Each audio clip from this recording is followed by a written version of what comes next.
Muitas vezes passamos tanto tempo na igreja, né? E nos acomodamos, porque isso é normal do ser humano, se acomodar. E achamos assim, não precisamos de nenhuma cura, talvez, de nenhuma libertação. Mas todo ser humano, inclusive eu que estou aqui no altar, todos os dias precisa da cura interior. Todos os dias precisamos melhorar em algum departamento espiritual ou emocional. Todos nós precisamos do toque do Senhor, porque o único que tem capacidade de tocar a nossa alma é Jesus Cristo. Somos feitos de corpo, alma e espírito. O corpo nós podemos cuidar, nos alimentamos, nós nos dormimos, praticamos exercício e aí cuidamos do nosso corpo, parte física. A parte espiritual nós também podemos cuidar.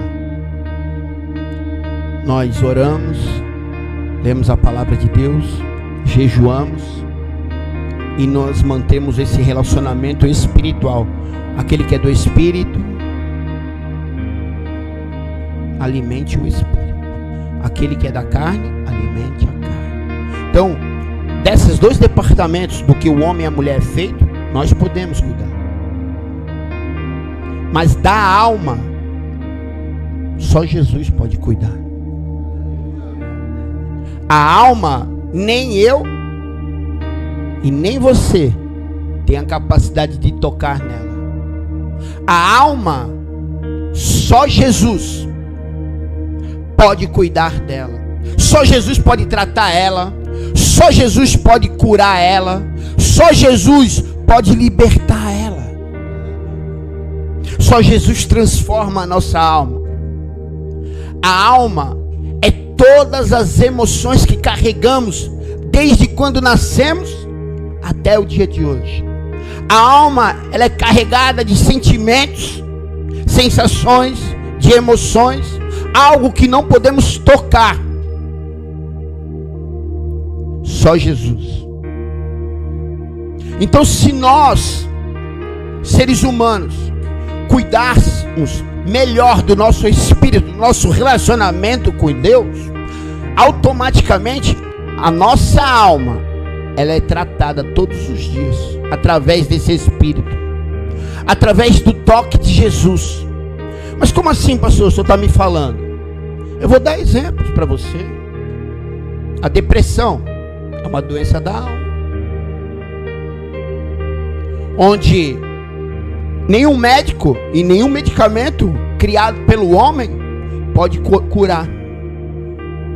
A dependência química, o alcoolismo, são doenças da alma, que o melhor médico, ele vai dizer para você que a Organização Mundial da Saúde vai dizer que não tem cura. E que não há nenhum medicamento criado pelo homem que pode curar. Doenças da alma. E a alma é tratada dentro de um culto de cura e libertação. Dentro do nosso relacionamento com Deus, onde nós alimentamos todos os dias o oxigênio do nosso espírito, é a oração, a leitura bíblica. E quando nós, seres humanos, tratamos bem o nosso espírito, a nossa alma começa a ser curada. Nós começamos a entrar em algo chamado metanoia. Começa a ser transformada a nossa mente. E as nossas emoções, elas são tratadas pelo Espírito Santo de Deus. Onde essas doenças que eu falei que fisicamente nenhum homem pode tratar, começa a acontecer um milagre. Porque milagre é algo que eu e você não pode fazer. Só o nosso Deus tem esta capacidade. E aí onde começamos a ser curados de coisas que o homem olha para mim, para você e vai dizer assim, não tem cura, não tem jeito. Quantas pessoas foram curadas de câncer? Quantas pessoas foram curadas de HIV? Quantas pessoas voltaram a escutar, enxergar? Quantos dependentes químicos que a Organização Mundial da Saúde diz que não tem cura, foram curados? Quantas pessoas saíram de um estado depressivo, tremendo, querendo se suicidar? Mas o homem diz que não tem cura. A medicina criada pelo homem diz que não tem cura. Mas Jesus, através do Espírito Santo de Deus, vai mostrando todos os dias, através de cura e libertação, pessoas recebendo milagres. E eu vou repetir para você entender: milagre é algo que eu e você não pode fazer, só Jesus. Quando Jesus está de frente ao sepulcro de Lázaro, ele fala para os homens: tire a pedra. Algo que eu e você pode fazer, porque eu vim aqui para ressuscitar.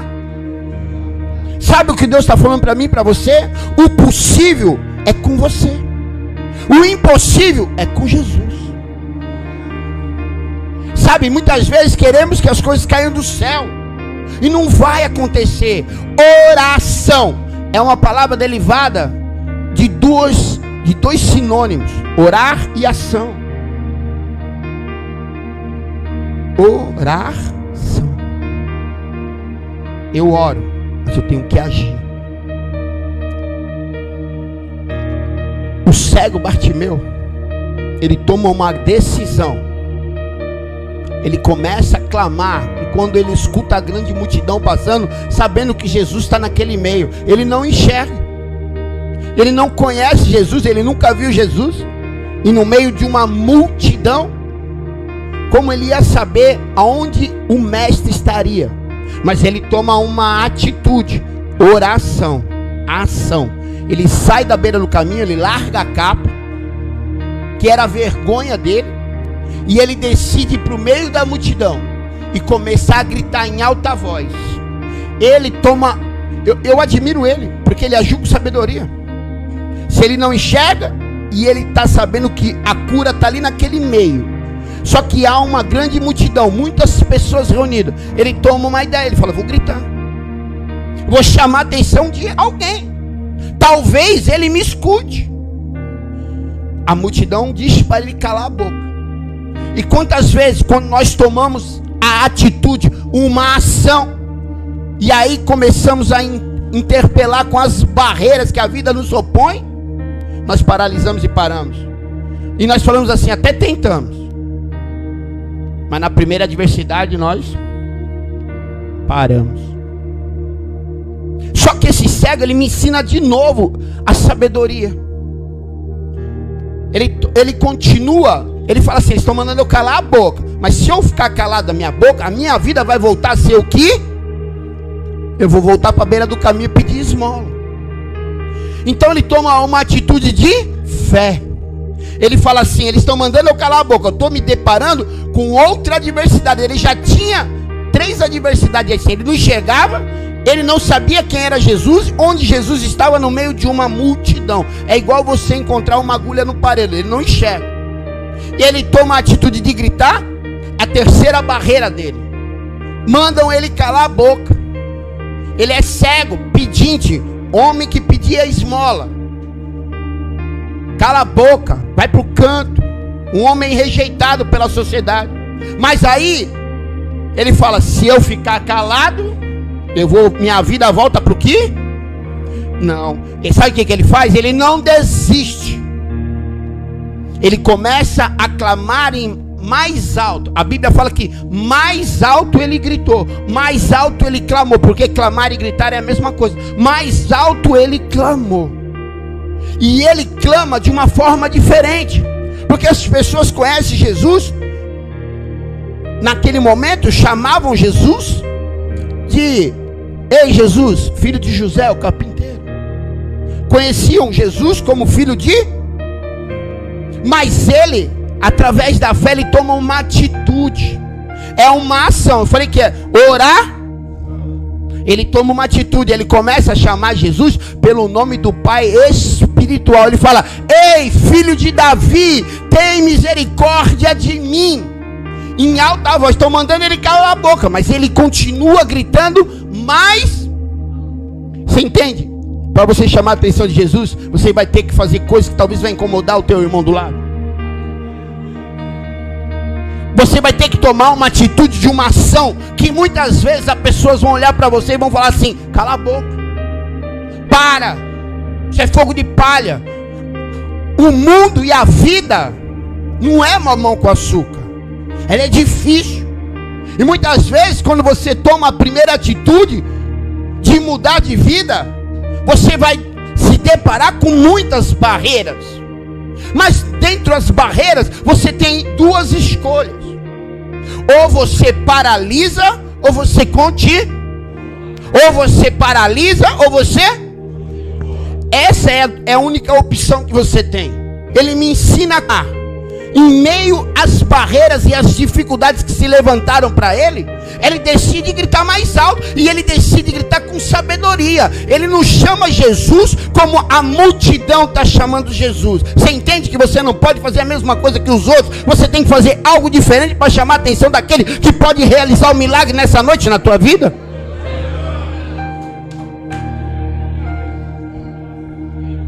E ele começa a falar: ei, Jesus, filho de Davi. Jesus escuta alguma coisa? Vamos ver se tem alguém no culto. Jesus começa a escutar alguma coisa?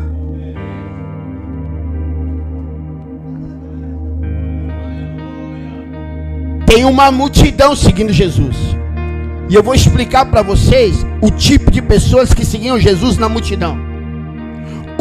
Uma das pessoas, e um dos tais que seguiam Jesus na multidão, eram pessoas que tinham fome.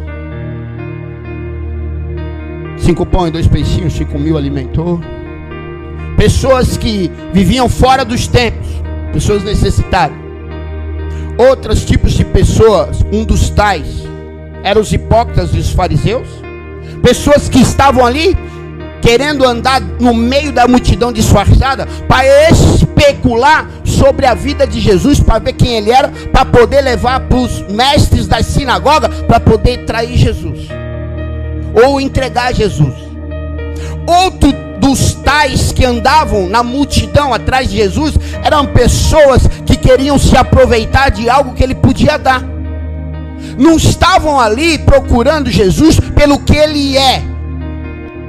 E tem muita gente que vem para a igreja dessa mesma maneira, esperando e querendo de Jesus aquilo que ele pode, somente o que ele tinha que dar, ele já deu.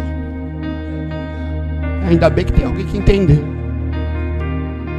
Nós temos que chegar em Jesus pelo que ele é, e ele é Deus. E tudo que ele tinha que dar, ele já deu quando ele entregou a vida na cruz do Calvário para pagar pelos nossos pecados, ainda quando éramos pecadores. Castigo que nos trouxe a paz. E esse é Jesus, o Deus da paz. E quando Jesus escuta algo diferente, ele para uma multidão. Ele para a multidão. E ele vai ao encontro daquele que realmente está chamando ele de uma forma de... Aquele que está chamando ele de uma forma de... Aquele que está fazendo algo de... Aquele que não parou na primeira dificuldade. Não parou na segunda dificuldade, não parou na terceira dificuldade, mas em meio às dificuldades ele encontrou uma forma de chamar a atenção de Jesus de uma forma. E o que você veio fazer nessa noite? Veio ser um dos tais da multidão, ou veio chamar a atenção de Jesus de uma forma?